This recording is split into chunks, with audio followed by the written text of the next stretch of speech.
Hi guys, welcome to ஏசடாக்கிஸ். ஏசடாக்கிஸ் நம்ம என்ன பார்க்க போகிறோம் பார்த்தீங்கன்னா, Jawaharlal institute of post graduate medical education and research, அதாவது ஜிப்மர் காலேஜோட பிஎஸ்சி கோர்சஸ்க்கான அட்மிஷன் ஆன்லைன் மோடில் தான் பண்ணுறாங்க. ஸோ அது எப்படி பண்ணுறது அப்படின்னு தான் பார்க்க போகிறோம். ஸோ நாளைக்கு இது ஸ்டார்ட் ஆகிறதுனால நான் இன்றைக்கி இந்த வீடியோ போஸ்ட் பண்ணுறேன். ஏசடாக்கிஸை கண்டிப்பாக வந்து சப்ஸ்கிரைப் பண்ணுங்கள், லைக் பண்ணுங்கள், ஷேர் பண்ணுங்கள், கமெண்ட் பண்ணுங்கள். இதில் பார்த்தீங்கன்னா அந்த ப்ரௌச்சர் வந்து உங்களுக்காக நான் எடுத்திருக்கேன். இந்த ப்ரௌச்சரில் பாருங்கள், இவ்வளோ 12 பிஎஸ்சி கோர்சஸ் வந்து இருக்குது. ஸோ இந்த அகாடமிக் இயர் பார்த்தீங்கன்னா 2020 to 2021. ஸோ இதில் பார்த்தீங்கன்னா 12 பிஎஸ்சி கோர்சஸ் இருக்குது. ஸோ இதில் மெயினாக பார்த்தீங்கன்னா பிஎஸ்சி நர்சிங் 94 சீட்ஸ். இது பார்த்தீங்கன்னா பிஎஸ்சி நர்சிங் 94 சீட்ஸ் கொடுத்துருக்காங்க. பட் இதில் பார்த்தீங்கன்னா 94 சீட்ஸில் 9 சீட்ஸ் வந்துட்டு மேல் கேண்டிடேட்ஸ்க்கும் 85 சீட்ஸ் ஃபார் ஃபீமேல் கேண்டிடேட்ஸ்க்கும் கொடுத்துருக்காங்க. ஸோ இதுதான் வந்து மெயினாக நம்ம பார்க்குறோம். இதுக்கப்புறம் பார்த்தீங்கன்னா இவ்வளோ பிஎஸ்சி கோர்சஸ் இருக்குது. இதில் நீங்கள் எது வேணாலும் வந்து சூஸ் பண்ணிக்கலாம். ஓகேங்களா, இது பாருங்கள், இவ்வளோ பிஎஸ்சி கோர்சஸ் இருக்குது. இதில் வந்து நீங்கள் எது வேணால் சூஸ் பண்ணிக்கலாம்.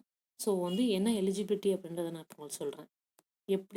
என்ன எலிஜிபிலிட்டி இருந்தால் நீங்கள் வந்து இந்த பிஎஸ்சி கோர்சஸ்க்கு அப்ளை பண்ணலாம் அப்படின்றத வந்து நான் உங்களுக்கு எக்ஸ்பிளைன் பண்ணுறேன். ஓகே, இதில் பாருங்கள் எலிஜிபிலிட்டி கொடுத்துருக்காங்க. எலிஜிபிலிட்டியில் all the eligible candidates of the BSc courses entrance exam as per the result notification. இதில் வந்து கீழே வந்து ஒரு கேட்டகரி கொடுத்துருக்காங்க. இந்த கேட்டகரிக்கு இவ்வளோ பர்சன்டேஜ் மார்க் நீங்கள் எடுத்திருந்தால் தான் உங்களால் வந்து இது அப்ளை பண்ண முடியும். சப்போஸ் வந்து நீங்கள் அண்டர் ரிசர்வ்டாக இருந்துட்டு நீங்கள் வந்து 40% எடுத்திருந்தீங்க அப்படின்னா உங்களுக்கு வந்து சீட் கிடைக்காது. So only those candidates who participate first round கவுன்சிலிங்கில் வந்து நீங்கள் பார்ட்டிசிபேட் பண்ணியிருந்தால் தான் சப்சீக்வெண்ட் வர ரவுண்ட்ஸ்லாம் நீங்கள் பார்ட்டிசிபேட் பண்ண முடியும் அப்படின்னு சொல்லியிருக்காங்க. ஸோ இதுதான் வந்து இந்த பிஎஸ்சி கோர்சஸ்க்கான எலிஜிபிலிட்டி. அப்புறம் பார்த்தீங்கன்னா ப்ரொசீஜர் அப்படின்னு பார்க்கும்போது நாளைக்கு இது வந்து ஸ்டார்ட் ஆகுது. ஸோ வந்து இந்த procedure includes round of mark counselling followed by the first actual counselling அப்படின்னு சொல்லியிருக்காங்க. ஸோ என்ன பண்ணணும் அப்படின்னா, லாகின் த்ரூ போர்ட்டல். நீங்கள் வந்து இதுக்கு நீங்கள் இந்த மார்க்லாம் நீங்கள் வந்து கரெக்டாக வந்து நீங்கள் எலிஜிபிலிட்டி இருந்தால் மட்டும்தான் உங்களால் வந்து நீங்கள் இந்த லாகின்ல வந்து பார்க்க முடியும். ஸோ இதில் பார்த்தீங்கன்னா நாளைக்கு 10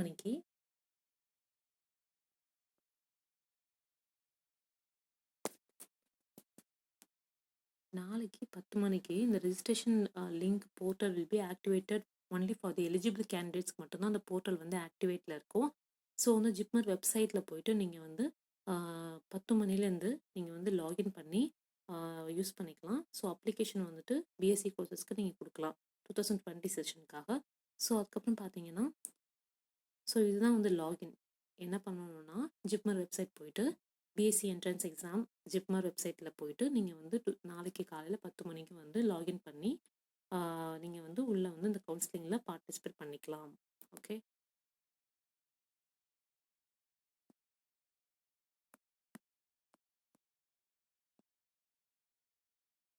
ஸோ இந்த ப்ரொசீஜரில் நெக்ஸ்ட்டு அப்லோடிங் ஆஃப் சர்டிஃபிகேட்ஸ். என்னென்ன சர்டிஃபிகேட்ஸ் கொடுக்கணும் அப்படின்னு பார்த்தீங்கன்னா, the soft copy of the PDF ஃபார்மேட்டில் உள்ள சர்டிஃபிகேட்ஸ் தான் நீங்கள் கொடுக்கணும். ஓகே, இதில் என்னென்ன கொடுக்கணும்னு பார்த்தீங்கன்னா, proof of the date of birth, அதாவது கேண்டிடேட்டோட பர்த் சர்டிஃபிகேட் இல்லைன்னா 10th சர்டிஃபிகேட் கொடுக்கணும். ஓகேங்களா, அடுத்து statement of marks of the qualifying examination 12th standard certificate. Okay, so அடுத்து பார்த்தீங்கன்னா community certificate. Okay, OBC SC ST இருந்தாலும் நீங்கள் வந்து கொடுத்துடணும்.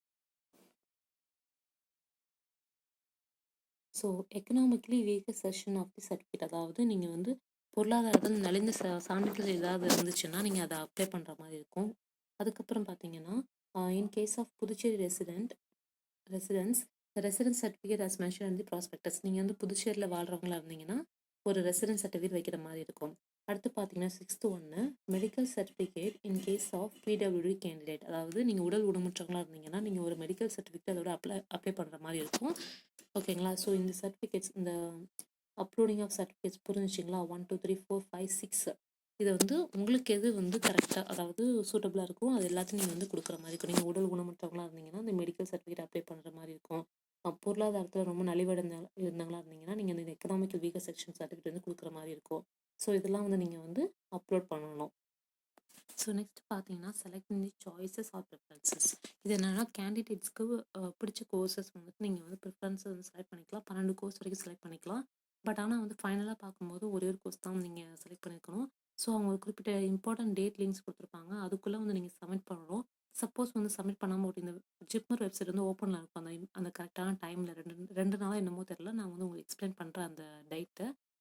அதில் பார்த்தீங்கன்னா அந்த லிங்க்கில் போயிட்டு நீங்கள் வந்து இதை ப்ரிஃபரன்சஸ் சூஸ் பண்ணி சப்மிஷன் கொடுத்துடணும். சப்மிட் பண்ணலை, சப்போஸ் நீங்கள் சப்மிட் பண்ண மறந்துட்டீங்க, இல்லைனா அந்த டேட் முடிகிற டைமில் அந்த இம்பார்ட்டன்ட் டேட் இப்போ குறிப்பிட்ட காலத்துக்குள்ளே வந்து அதுவே வந்து லாக் பண்ணிக்கும் அந்த ப்ரிஃபரன்சஸ். ஓகேங்களா?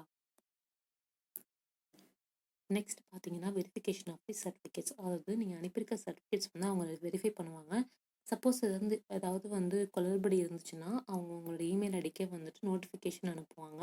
அதுக்கப்புறம் என்ன பண்ணணும்னா நீங்கள் வந்து குறிப்பிட்ட டைமுக்குள்ளே மறுபடியும் வந்து நீங்கள் ரீஅப்லோட் பண்ணுற மாதிரி இருக்கும். சப்போஸ் ரீஅப்லோட் பண்ணல அப்படின்னா நீங்கள் இன்வேலிட் ஆகிடுவீங்க. ஓகேங்களா? நீங்கள் அதுக்கப்புறம் வந்து எதுவும் ப்ராசஸ் பண்ண முடியாது. ஓகே. நெக்ஸ்ட் பார்த்தீங்கன்னா மார்க் கவுன்சிலிங். மார்க் கவுன்சிலிங்னா அப்படின்னா என்னென்னா, நீங்கள் சூஸ் பண்ணியிருக்கிறத வந்து ஃபைனல் பண்ண மாட்டாங்க. நீங்கள் வந்து இது வந்து ஃபைனல் கவுன்சிலிங் கிடையாது. ஆனால் வந்து உங்களோட ப்ரிஃபரன்சஸை வந்து நீங்கள் வந்து என்ன பண்ணணும்னா ஃபர்ஸ்ட் கவுன்சிலிங்க்கு முன்னாடி சேஞ்ச் பண்ணிக்கணும். ஓகேங்களா? ஸோ இது வந்து ஒரு மார்க் கவுன்சிலிங் மாதிரி தான், ஒரு மார்க் டெஸ்ட் மாதிரி தான் வந்து அந்த கவுன்சிலிங் வந்து நடத்துவாங்க. நெக்ஸ்ட் பார்த்தீங்கன்னா locking final choice of preferences. அதாவது நீங்கள் மார்க் கவுன்சிலிங்கில் ஒரு குறிப்பிட்ட இதை நீங்கள் வந்து சூஸ் பண்ணியிருந்தாலும் நீங்கள் வந்து அதில் எடிட் பண்ணலாம். ஓகேங்களா? ஸோ எடிட் பண்ணி நீங்கள் ஃபர்ஸ்ட் ஆக்சுவல் கவுன்சிலிங்க்கு கொடுக்கலாம். அதாவது இங்கே 12 கோர்சஸில் ஏதாவது ஒரு கோர்ஸ் வந்து நீங்கள் செலக்ட் பண்ணிக்கலாம். இது என்ன அப்படின்னா, however once the preferences been long, அதாவது நீங்கள் ஒன்ஸ் வந்து நீங்கள் ப்ரிஃபரன்சஸில் லாக் பண்ணிட்டீங்க அப்படின்னா சேஞ்ச் பண்ண முடியாது ஃபர்தராக. ஓகேங்களா? ஸோ இது வந்து எந்த காரணத்தை கொண்டும் உங்களால் வந்து ஃபர்தராக எதுவுமே பண்ண முடியாது. ஓகேங்களா? அதுதான் வந்து சொல்லியிருக்காங்க. அதுக்கப்புறம் பார்த்தீங்கன்னா சப்போஸ் நீங்கள் வந்து ஏதாவது சேஞ்சஸ் பண்ணாமலே இருந்தீங்க அப்படின்னா சிஸ்டம் வந்து ஆட்டோமேட்டிக்கலாக மார்க் கவுன்சிலிங்கில் நீங்கள் என்ன கொடுத்துருக்கீங்களோ அந்த ப்ரிஃபரன்சஸை வந்து லாக் பண்ணிக்கோ. ஓகேங்களா? ஸோ நெக்ஸ்ட் பார்த்தீங்கன்னா first online counselling or seat allocation. அதாவது அவங்க நீங்கள் வந்து சூஸ் பண்ணிட்டீங்கன்னா வச்சுக்கோங்களேன், ஃபஸ்ட்டு ஆக்சுவல் கவுன்சிலிங்கில் வந்து சூஸ் பண்ணதுக்கப்புறம் சீட் அலோகேஷன் வந்து உங்களுக்கு கொடுப்பாங்க. ஸோ ஷெட்யூல் பிரகாரம் வந்து உங்களுக்கு வந்து சீட் அலோகேஷன் கொடுத்துருவாங்க. அதில் இப்போ ஃபர்ஸ்ட் ப்ரிஃபரன்ஸ் ப்ரொவைட் பண்ணி என்ன வந்து நீங்கள் ஃபைனல் ப்ரிஃபரன்சஸ் கொடுத்துருக்கீங்களோ அதுக்கேற்ற மாதிரி உங்களுக்கு வந்து அது வந்து ப்ரொவைட் பண்ணிடுவாங்க. So highest preferred courses will be allotted candidate as per category based merit list. அதாவது மெரிட் லிஸ்ட் ரிசர்வேஷன் படி அதுக்கப்புறம் வந்து அந்த பாயிண்ட்ஸ்லாம் வந்து அந்த பர்சன்டேஜ்லாம் பார்த்து உங்களுக்கு வந்து இந்த சீட்டு வந்து அலாகேட் பண்ணுவாங்க. ஸோ நெக்ஸ்ட்டு பார்த்தீங்கன்னா அக்செப்டன்ஸ் ஆஃப் தி அலாட்டட் சீட்டு. உங்களுக்கு வந்துட்டு அலாட் பண்ணிட்டாங்க. ஃபஸ்ட்டு ஆக்சுவல் கவுன்சிலிங் முடிச்சதுக்கப்புறம் உங்களுக்கு சீட் அலாகேட் ஆயிடுச்சுன்னா நீங்கள் வந்து அக்செப்ட் அப்படின்ற ஒரு ஆப்ஷனை வந்து கண்டிப்பாக கிளிக் பண்ணணும். அதாவது இப்போ அந்த ஒரு டேட் கொடுத்துருப்பாங்க, அந்த டேட்குள்ளே வந்து நீங்கள் வந்து அக்செப்ட் அலாட்டட் சீட் அப்படின்னு கொடுக்கணும். சப்போஸ் வந்து ரெஃப்யூஸ்ன்ற ஆப்ஷன் வந்து உங்களுக்கு இருக்காது, அக்செப்ட்ன்ற ஆப்ஷன் மட்டும்தான் இருக்கும். நீங்கள் வந்து அக்செப்ட் பண்ணல அப்படின்னா கூட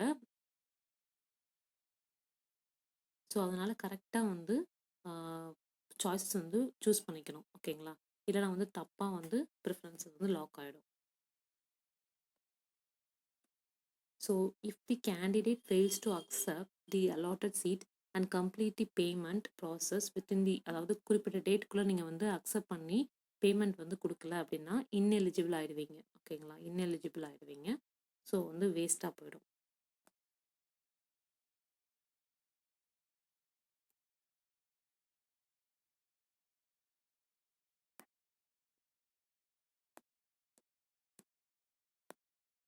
ஸோ நீங்கள் இப்போ வந்து எல்லாம் முடிச்சாச்சு.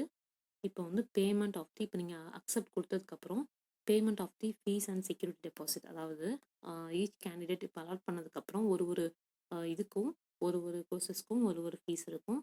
ஸோ அது வந்து இம்பார்ட்டன்ட் டேஸ்க்குள்ளே வந்து நீங்கள் வந்து ஃபினிஷ் பண்ணணும். டெபாசிட் பண்ணிவிட்டு அட்மிஷன் ஃபீ வந்து கொடுத்துடணும். ஸோ அதான் சொல்லியிருக்காங்க. கோர்ஸ் பார்த்தீங்கன்னா பிஎஸ்சி நர்சிங்க்கு இவ்வளோ ஃபீஸு, ஸோ அட்மிஷன் ஃபீஸ் இவ்வளோ, செக்யூரிட்டி டெபாசிட் இவ்வளோ, டோட்டல் அமௌண்ட் இவ்வளோ. ஸோ வந்துட்டு அதர் பிஎஸ்சி கோர்சஸ்க்கும் அவங்களே கொடுத்துட்டாங்க. ஓகேங்களா? ஸோ இதெல்லாம் நீங்கள் வந்து ரெஃபர் பண்ணிக்கோங்க. So failure to deposit admission, suppose வந்து நீங்கள் இப்போயும் வந்து நீங்கள் எல்லாமே முடிச்சிட்டிங்க, அக்செப்ட்லாம் கொடுத்துட்டீங்க, ஆனால் வந்து நீங்கள் டெபாசிட் பண்ணல, அட்மிஷன் கரெக்ட் டைமுக்குள்ள வந்து நீங்கள் அட்மிஷன் ஃபீ கொடுக்கல, இல்லைனா வந்து பேமெண்ட்டு டிலே ஆகுது அப்படின்னா நீங்கள் இன்எலிஜிபிள் ஆகிடுவீங்க. ஸோ ஃபைனல் ரவுண்ட்ஸ் கவுன்சிலிங் வந்து நீங்கள் வந்து எலிஜிபிள் கிடையாது. ஸோ நெக்ஸ்ட்டு பார்த்தீங்கன்னா reporting to the JIPMER for admission. அதாவது இப்போ வந்து நீங்கள் ஃபீஸ் கட்டிட்டீங்க, எல்லாம் முடிச்சதுக்கப்புறம் ஒரிஜினல் டாக்குமெண்ட்ஸ் எல்லாத்தையும் எடுத்துகிட்டு நீங்கள் போய் ஜிப்மாரில் வந்துட்டு இன் பர்சனாக உள்ளே போய் மீட் பண்ணணும்.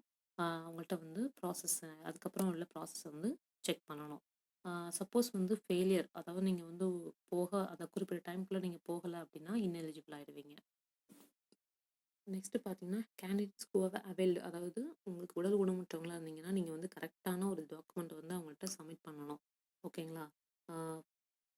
அதுக்கப்புறம் தான் வந்து அவங்களால ப்ராசஸ் பண்ணவே முடியும். ஸோ அதனால் பார்த்தீங்கன்னா கேண்டிடேட்ஸ் ஊனமுற்றவங்களா இருந்தீங்கன்னா நீங்கள் வந்து கரெக்டான டேட்குள்ளே உங்களோட மெடிக்கல் ப்ராசஸ், அதாவது உங்களோட மெடிக்கல் சர்டிஃபிகேட் ஒரிஜினலை வந்து நீங்கள் வந்து சப்மிட் பண்ணி ஆகணும். ஓகேங்களா? நெக்ஸ்ட் பார்த்தீங்கன்னா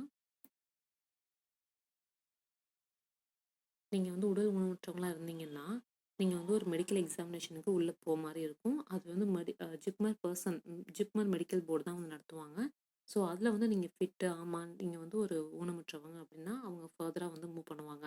அப்படி இல்லைன்னா நீங்கள் வந்து வேறு கேட்டகரிக்கு போகிற மாதிரி இருக்கும். ஓகேங்களா? நெக்ஸ்ட்டு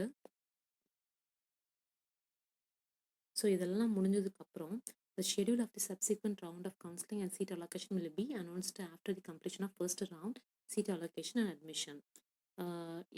இதுக்கப்புறம் உள்ள ப்ராசஸ் எல்லாத்தையும் வந்துட்டு அலோகேஷன், அட்மிஷன்ஸ்லாம் முடிச்சதுக்கப்புறம் ஜிப்மர் வெப்சைட்லேயே வந்து பீரியாடிக்காக செக் பண்ணிகிட்டே இருக்கணும். ஓகேங்களா?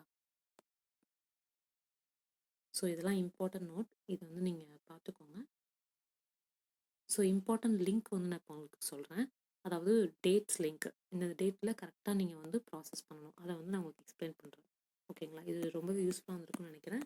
அடுத்து வந்து இந்த டேட்ஸ் பற்றி பார்ப்போம். இந்த டேட்டுக்குள்ளே நீங்கள் கரெக்டாக வந்து இதெல்லாம் வந்து கரெக்டாக ப்ரொசீஜர் வந்து ஸ்டெப் பை ஸ்டெப்பாக பண்ணியிருக்கணும். ஓகேங்களா?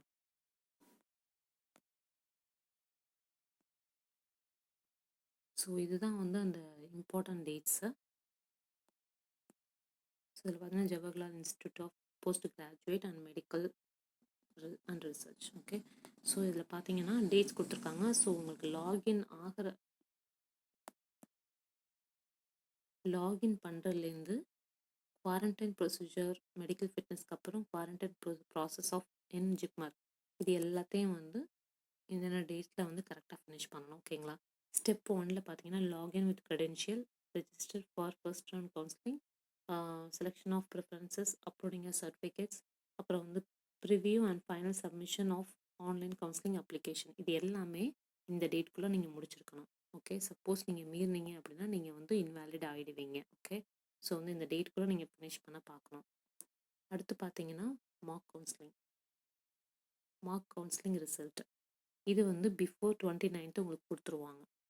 அதாவது 29ஆம் தேதி, அப்படி இல்லைன்னா வந்து அதுக்கு முன்னாடி நாளே உங்களுக்கு கொடுத்துருவாங்க. ஓகே, அடுத்து வந்து ஸ்டெப் 3 வந்து final locking of first round of counselling. இது வந்து 29/10 10 மணிலேருந்து 31/10/2020 5 மணிக்குள்ளே முடிச்சிருவாங்க. Okay, so final allotment of seats of first round counselling வந்துட்டு பிஃபோர் 6/11/2020 முடிச்சிடுவாங்க. ஓகேங்களா? அடுத்து வந்து ஸ்டெப் 5 பார்த்தீங்கன்னா confirmation of allotted seat by candidate, payment of admission fees and security deposit, downloaded allotment letter. இது எல்லாமே வந்து உங்களுக்கு 6/11/2020 10 மணிலேருந்து 9/11/2020 5 மணிக்குள்ளே முடிஞ்சிடும். ஓகே, ஸோ அடுத்து பார்த்தீங்கன்னா ஸ்டெப் 6 என்னென்னா ரிப்போர்ட் டு இன் பர்சனாக வந்து நீங்கள் மீட் பண்ணணும் இல்லையா, அது மெடிக்கல் ஃபிட்னஸ்ஸு, குவாரண்டைன் ப்ராசஸ் இன் ஜிப்மர், இது எல்லாமே வந்து 12/11/2020 முடிஞ்சிடும். ஓகேங்களா? ஸோ இது ஒரு குறிப்பிட்ட காலமாக சொல்லியிருக்காங்க. பட் வந்து நீங்கள் மெடிக்கல் அந்த ஜிப்மர் வெப்சைட் வந்து செக் பண்ணிக்கிட்டே இருக்கணும். ஓகே, ஸோ நீங்கள் வந்து இந்த டேட்ஸ் வந்து கரெக்டாக ரொம்ப ரொம்ப முக்கியம். இந்த டேட்ஸ் தான். ஓகேங்களா? கரெக்டாக வந்து ஞாபகம் வச்சுக்கோங்க. முன்ன பின்ன ஆயிடுச்சு அப்படின்னா நமக்கு வந்து இன்வாலிட் ஆகிடும் சர்டிஃபிகேட்ஸ். ஓகே, ஸோ இதுதான் முக்கியமான டேட்ஸு. எப்போதுமே வந்து நீங்கள் ஜிப்மரோட அந்த வெப்சைட்டை வந்து செக் பண்ணிகிட்டே இருங்க. ஓகே, ஸோ அந்த வெப்சைட்டுக்குள்ளே போயிட்டு நீங்கள் லாகின் பண்ணி எப்போதும் செக் பண்ணிகிட்டே இருங்க. ஃபர்தராக வந்து ஏதாவது எஜுகேஷன் வீடியோஸ் உங்களுக்காக நான் போட்டுகிட்டே இருக்கேன். இது ரொம்ப யூஸ்ஃபுல்லாக இருந்திருக்கும்னு நினைக்கிறேன்.